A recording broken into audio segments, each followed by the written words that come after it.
آج ہم بات کریں گے خاموش رہنے کے 4 بڑے نقصانات کی جو آپ کی زندگی کو مکمل طور پر تباہ کر دیتے ہیں۔ لیکن اس سے پہلے ہم خاموش رہنے کے چند فوائد بھی بیان کرنا چاہیں گے تاکہ آپ کو خود کو بہتر طور پر سمجھ سکیں۔ خاموش رہنے کے 4 بڑے فائدے۔ خاموشی آپ کو اپنے مقصد پر توجہ مرکوز کرنے میں مدد دیتی ہے۔ خاموشی آپ کے ذہنی تناؤ کو کم کر کے آپ کو باشعور انسان بنانے میں مدد کرتی ہے۔ خاموشی آپ کو ایک کامیاب انسان بننے میں مدد کرتی ہے۔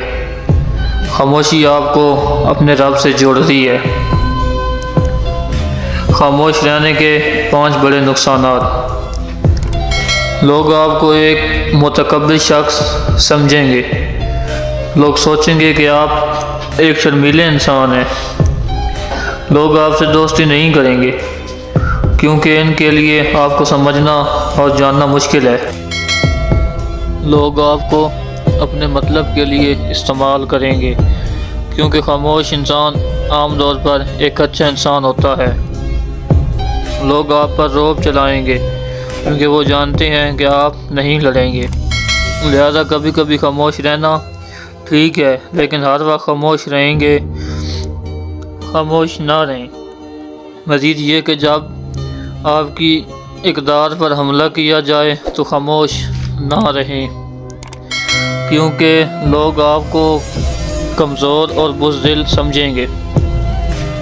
خاموشی بہت اچھی عادت ہے لیکن اگر آپ اس مناسب وقت اور حالات پر استعمال کرتے ہیں تو 5 حالتوں میں ہمیشہ خاموش رہیں۔ جب آپ محسوس کریں آپ کے الفاظ سے کوئی آپ کے جذبات کو نہیں سمجھ سکتا تو خاموش رہیں۔ جب آپ نہیں جانتے کہ کیا کہنا ہے، اگر آپ کو اپنے خیالات اور بعض پہلوؤں کے بارے میں علم پر شک ہے تو خاموش رہیں۔ جب کوئی دوسرے شخص پر تنقید کر رہا ہو تو اس کو کسی قسم کی منافعت کا حصہ بننے کی ضرورت نہیں ہے۔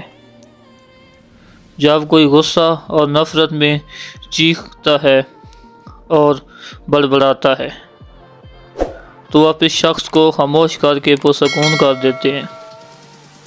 جب کوئی آپ کی زندگی کے کچھ واقعات جذباتی طور پر شیئر کر رہا ہو تو خاموش رہنے کی کوشش کریں۔ امید ہے آپ کو میری یہ ویڈیو اچھی لگی ہوگی۔ اگر اچھی لگی ہے تو لائک، کامنٹ اور شیئر کرنا مت بھولیں۔ جزاک اللہ۔